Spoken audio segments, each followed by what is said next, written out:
Il est temps de faire le bilan de l'été 2021. Je suis au Pays Basque. Je suis en train de faire une rando entre Biarritz et Hendaye à pied sur le sentier du littoral. C'est magnifique, faites-le. Et c'est vrai que la marche, ça fait du bien pour remettre les idées en place, pour l'introspection, voilà, pour se remettre en question, pour avoir des idées neuves. Donc j'adore par moments faire des petites marches comme ça. Et je voulais faire comme d'habitude. Et comme j'ai lancé il y a un an le concept des bilans du game. L'idée, c'est, je vais mettre face au soleil. L'idée, en fait, c'est de vous faire des bilans sur les objectifs, ce qui s'est passé, comment ça avance. Et je me suis dit que ce serait intéressant de vous en faire un nouveau dans ce contexte pour savoir comment va se passer la fin de l'année. Ce que je vais faire, c'est que je vais finir ma rando tranquillement, prendre du temps pour moi, profiter. Je voulais juste quand même que vous voyez un petit peu le panoramique qui est quand même magnifique.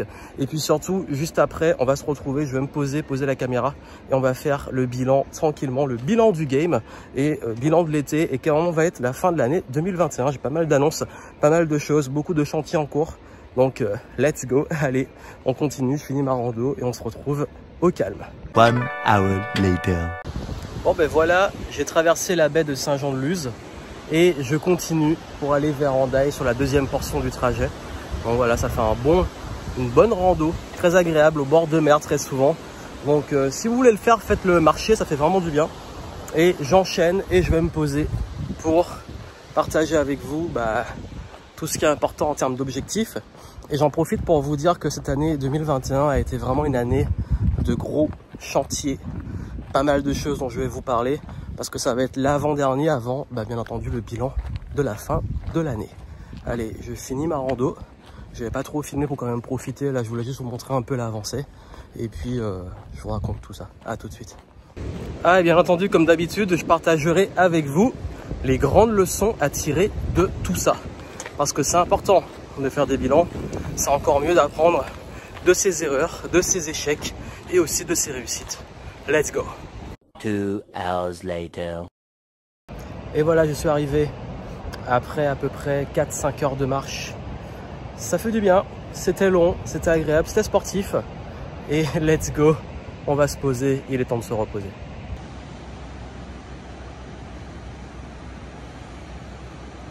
A few moments later. Ok, voilà, on est au calme et je vais pouvoir profiter pour faire ce petit bilan. Je vais être assez court parce que finalement l'été n'a pas été si productif que ça et j'ai envie d'aller droit à l'essentiel parce que vraiment je me suis rendu compte à quel point, notamment dans les leçons que vous allez voir, il y a des choses qui sont importantes aussi de prendre en compte dans les rythmes qu'on a durant l'année. Et quand j'ai lancé il y a exactement un an, justement ce concept de bilan du game où chaque trimestre on fait le point sur les objectifs, les challenges, les échecs, les erreurs, les leçons, mais aussi le futur, vous pouvez voir le suivi et voir comment j'applique ce que je vous conseille, mais également les challenges que je rencontre. Et justement, en fait, d'ailleurs anecdote durant cette randonnée qui a commencé. Là, on est après, je vais prendre une bonne douche, voilà, récupérer, me poser. Là, on est posé, on est au calme. Et c'est vrai que il m'est arrivé une anecdote, c'est que j'ai croisé 3 serpents. Alors, j'ai pas trop peur des serpents, mais c'est vrai que les 2 premières fois, ils m'ont surpris, ils sont passés à fond la caisse quand je suis arrivé en marchant. Et la 3e fois, j'en ai croisé un qui était là, sur le côté, et qui me fixait. J'ai trouvé ça assez étonnant parce que généralement le serpent c'est peut-être un animal qui fuit, qui a peur quand il voit des êtres humains. Et là il me fixait, il me regardait et je sais pas, c'était bizarre. J'ai pas eu peur et j'ai trouvé cette scène assez étrange. Je passe à côté, il me regarde et je continue mon chemin. Et pourquoi je vous parle de ça? Parce que j'aime bien la symbolique de ce qui nous arrive et j'aime bien donner généralement une explication sans forcément m'y attacher, mais chercher un sens à ce qui peut se passer aux rencontres. Et c'est vrai que par exemple pour moi, j'aime bien quand je croise un animal qui est pas courant, chercher un petit peu la signification. Et le serpent finalement ça tombe bien parce que j'aime bien mettre un peu de magie dans le quotidien. Et la symbolique du serpent, c'est la transformation. Vous savez, quand il mue, quand il change de peau, il y a ce côté transformation, laisser le passer, la peau, laisser le passer derrière et avancer. Et c'est vrai que je suis dans une phase toute cette année où je suis en train de tout changer. Je suis dans un grand chantier que j'ai commencé, qui va prendre fin bientôt. Je vais vous en parler. Et justement, dans cette dynamique, je me suis rendu compte que cet animal symbolisait pas mal ça. C'est aussi un rappel sur la bonne direction dans laquelle on va. La créativité, la passion. Donc il y a aussi cet aspect de passion, de retrouver la créativité, d'oser faire ce qui nous passionne. Donc tout ça, en fait, bien entendu, encore une fois, je vous dis, j'aime bien un peu chercher du sens et puis parfois des rencontres auxquelles on peut donner une signification. Chacun est libre de croire comme il veut. Moi, j'aime bien créer cette magie et choisir le monde dans lequel je vis. De toute façon, j'ai trouvé une raison qui m'arrange et qui est en cohérence avec ce que je vais vous dire, avec la dynamique dans laquelle je suis pour ce dernier trimestre de l'année 2021. Déjà, j'avais fait un bilan du game à Venise. Vous pouvez le voir. Vous avez une playlist où je raconte tous les bilans. Et dans cette playlist, j'ai vraiment tout résumé. Vous avez tout, chacun depuis la première fois à Saint-Jean-de-Luz. Et j'explique à chaque fois que voilà, l'idée du bilan, c'est de 1. Vous parler des objectifs que j'avais fixés donc au début de l'été à Venise. Comment ça s'est passé? Quels sont les challenges échecs que j'ai rencontrés, quelles ont été les réussites et quels vont être les objectifs de la suite et les grandes leçons que je peux vous transmettre. Donc si on fait le point sur les objectifs que je m'étais fixés, donc au retour de Venise, au début de l'été et durant l'été, c'était 1. De créer la nouvelle plateforme de Game Entrepreneur. Donc migrer sur une nouvelle plateforme. Comme je l'ai dit, quand je dis un grand chantier, c'est que j'ai changé aussi tous les outils de mon business, la plateforme de formation. Également, il y a eu pas mal de changements sur tout ce qui est en plus de la plateforme de formation, sur l'autorépondeur, je vais y revenir, également sur tout l'écosystème parce que comme je vous ai dit à Venise, j'avais envie de migrer sur les plateformes avec lesquelles je suis plus aligné, qui sont aussi dans une dynamique d'évolution, de progrès, parce que je trouve que trop de trucs sont encore un peu trop... ne bouge pas. Par exemple, ClickFunnels, j'adore, j'utilise encore un petit peu parce que j'ai pas pu tout migrer, ça va prendre plus de temps que prévu, mais je trouve que ça n'a pas évolué depuis 2016, je trouve ça dommage, alors que là, maintenant je suis migré sur Kajabi, qui est la nouvelle plateforme, les paiements aussi, je suis passé sur Fivecout avec un système, j'ai automatisé tout ça avec Zapier, bref, tout un chantier de tout ce que j'ai créé les peut-être 7 dernières années. J'ai dû migrer sur les nouvelles plateformes et tout remettre en place. Ça c'est fait. Également, donc ça je vous épargne les détails parce que c'était très complexe dans le fond, mais dans la forme je suis content du résultat. Donc du coup j'ai beaucoup parlé, comme je l'avais dit, vraiment à Venise, j'ai dit l'objectif c'est de simplifier les choses. J'ai beaucoup simplifié le business. Ensuite il y a eu tout ce qui touche au referral, donc la possibilité de toucher des commissions sur mes programmes. Je l'ai lancé pour les clients, donc c'est pour l'instant exclusivement pour les clients, c'est réservé aux clients et c'est possible si vous êtes intéressé, si vous êtes client de l'écosystème Game Entrepreneur, j'ai envoyé un email et franchement je vous dis au moment où je tourne, même si la vidéo sera publiée un petit peu plus tard, au moment où je tourne là, je viens d'envoyer le mail pour ouvrir le referral, l'affiliation, les recommandations. Donc si vous voulez recommander le programme et toucher des commissions dessus, let's go. Nouveau process, donc nouveau calendrier éditorial, etc. Les nouveaux process derrière qui étaient liés fortement à un objectif de recrutement. Donc durant l'été, je devais lancer le recrutement, sauf que comme ça a pris du retard, je voulais le faire en juin, sauf que vous savez que durant l'été, juillet-août, c'est très compliqué. J'ai pas voulu me lancer dans un truc de recruter durant la période estivale parce que c'est pas toujours fiable et tout. J'ai préféré poser les choses et attendre septembre là maintenant pour tout mettre à plat. En ce moment je suis en train de bien préparer les annonces, les posts, les missions, etc. Et je vais lancer le recrutement après le lancement de Game Entrepreneur version 2 dont je vais parler après. Et il y a également tout ce qui était lié aussi, comme je disais, la nouvelle direction sur mes contenus. Donc là encore c'est en attente parce que ça va être travaillé forcément avec le recrutement parce que la personne que je vais prendre et qui va travailler avec moi sur le contenu va s'occuper de pas mal de choses. Donc voilà un petit peu pour les éléments. Donc tout ça, c'était les objectifs, la majorité ont été atteints, mais il y a eu quand même des challenges et des choses qui ont fait que ça n'a pas été aussi fluide que je l'aurais voulu. La première chose, c'est que j'ai eu une grosse coupure internet. Il y a eu des travaux dans ma rue. Ils ont fait sauter la fibre et Bouygues Télécom a pas géré ça au top parce qu'ils se sont envoyé la balle pendant un moment avec France Télécom et du coup, bref, j'ai pas eu la fibre, j'ai pas eu internet pendant environ plus d'1 mois et demi. Et du coup c'était très compliqué, j'étais juste en 4G avec à chaque fois à négocier des gigas pour pouvoir faire mes uploads et tout. C'est assez paradoxal, quand je dis que la vie on donne du sens à ce qui arrive, c'est que il y a un moment j'étais en train de me dire à ce moment-là que j'avais envie de faire une petite déconnexion, donc j'ai complètement coupé au mois d'août les réseaux sociaux. J'avais programmé des publications, donc si vous m'avez vu un peu actif, c'était programmé, sachant que après c'était juste des partages de stories, mais j'étais pas sur Instagram, très peu sur Facebook, bref, j'étais quasiment pas sur les réseaux sociaux durant le mois d'août, donc ça m'a fait beaucoup de bien. J'ai fait une déconnexion et du coup le fait d'avoir eu la coupure internet m'a un petit peu, j'ai surfé un peu ça. En fait les choses qui arrivent, même les petites galères comme ça, bon c'est pas un truc grave, mais ces petites galères là permettent peut-être aussi de savoir comment on s'adapte et qu'est-ce qu'on peut en faire.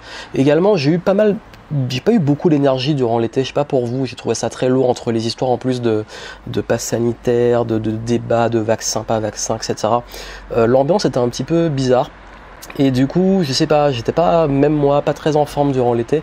Et en plus, il s'est passé un truc, c'est que en sport, je me suis blessé, semi-blessé. C'est pas une grosse blessure, mais j'ai eu des gros soucis au tendon d'Achille à cause du basket, si vous suivez mes stories sur Instagram.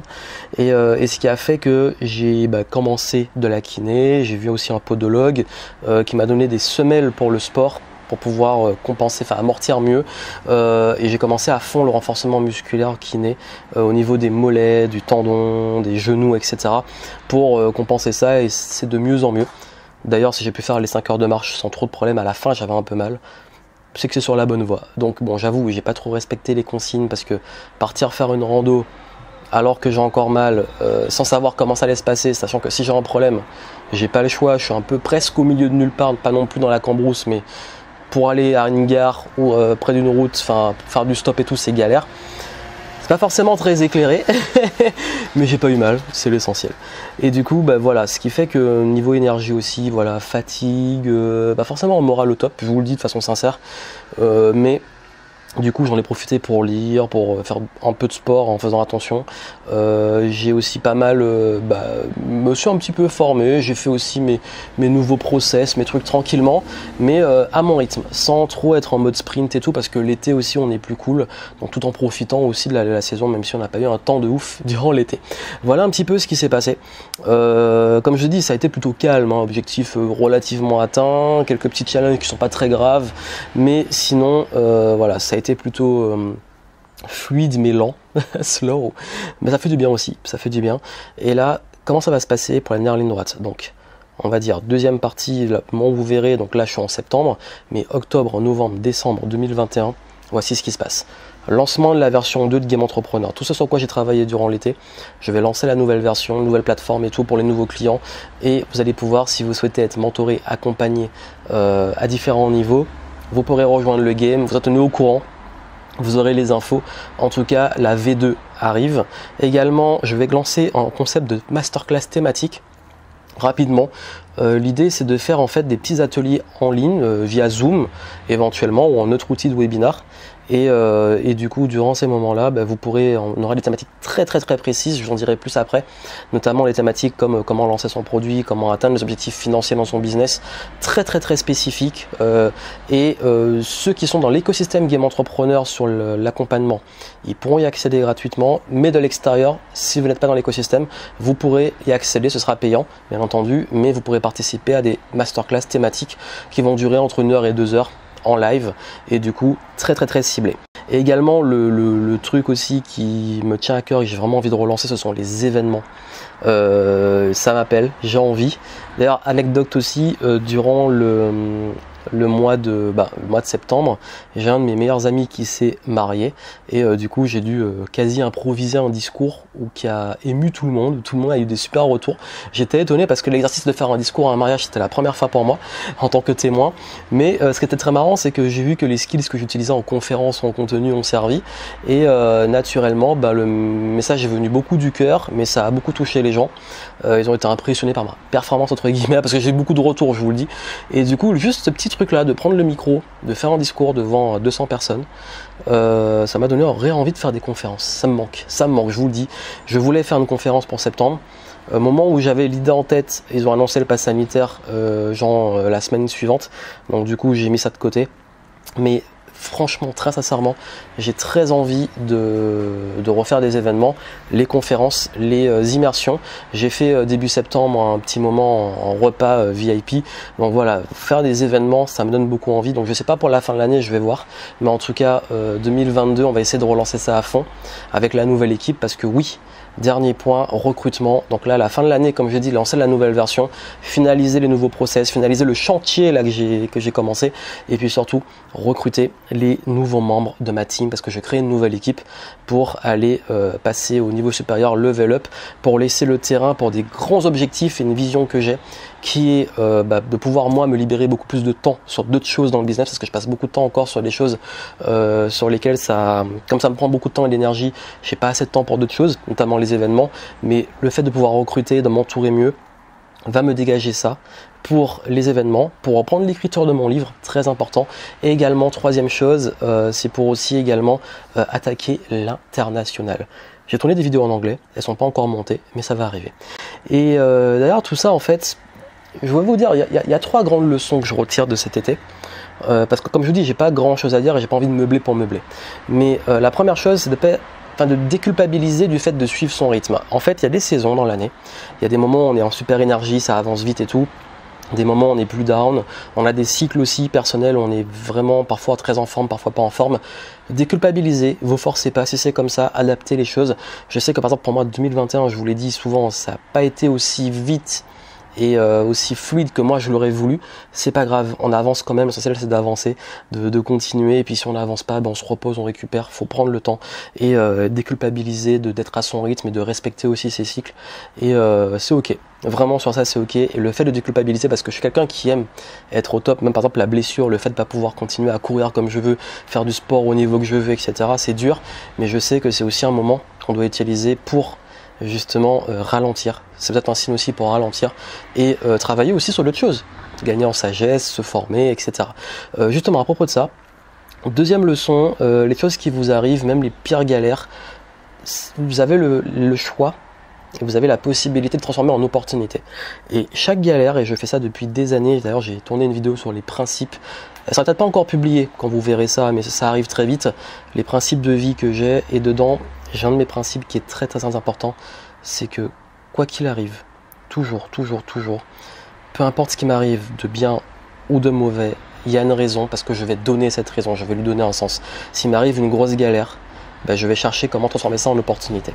Et le dernier point, c'est n'arrêtez jamais de créer, n'arrêtez jamais d'être créatif, parce que nous sommes dans une dynamique en ce moment où les gens sont beaucoup avec tout ce qui se passe, peut-être se ralentissent, sont dans la peur, les énergies de peur, les énergies de doute, les énergies d'incertitude pour l'avenir, et se crispent. Alors que c'est là qu'il faut être plutôt en expansion, qu'il faut être plutôt en création, qu'il faut être plutôt en vision, et c'est de voir comment on peut chercher comment on peut revenir comme avant, enfin laisser le passé et envisager l'avenir, créer cet avenir. Ça c'est ultra important, j'en ai parlé dans la conférence que j'ai faite en Martinique. La question c'est plus de savoir comment on retrouve le monde d'avant, c'est comment on crée le monde d'après. Et ça c'est très important aujourd'hui d'être dans cette posture de créateur. Et je sais que vous êtes très nombreux à me suivre, à être entrepreneur ou porteur de projet ou leader. C'est le moment de créer. C'est le moment de créer, c'est le moment d'avoir cette énergie créatrice pour qu'on puisse aller de l'avant. Donc voilà les messages que je voulais vous donner. C'était vraiment important. J'ai pas plus à dire, si ce n'est qu'on se retrouve pour le prochain bilan, ce sera sûrement à la fin de l'année. Faire le bilan de l'année, je pense que ce sera un bilan plus complet sur l'année, et puis on verra par rapport à ses objectifs du lancement de la V2, des masterclass, des événements, de recrutement, où ça en sera. Je m'engage à vous donner des news. Et puis surtout, si vous ne l'avez pas encore, vous savez que chaque fois, si je fais ce format-là, c'est que je me pose et je planifie les 3 prochains mois, les 90 prochains jours, donc là on est sur la fin de l'année. Et si vous voulez utiliser ma méthode pour ça, j'ai développé Clarity, vous avez le lien en descriptif. Si vous voulez utiliser la méthode pour faire l'auto-coaching, auto-audit, planifier la suite, l'avenir, clarifier vos objectifs, les atteindre, faire vos plans, tous les routines, etc. Je vous donne tout, donc si ça vous intéresse, allez prendre. C'est en descriptif, c'est ouvert pour une durée limitée. Et puis aussi, comme je vous ai dit, j'en profite et c'est un rappel, bilan du game, on s'y retrouve régulièrement chaque trimestre pour faire le point. Donc dites-moi vous, ça m'intéresse en commentaire, quels ont été vos peut-être grands accomplissements de l'été et peut-être challenges que vous avez rencontrés. Ça m'intéresse de savoir aussi comment vous avancez. Et puis on se retrouve pour la suite, pour de nouvelles aventures. Plein de succès à vous, à très bientôt.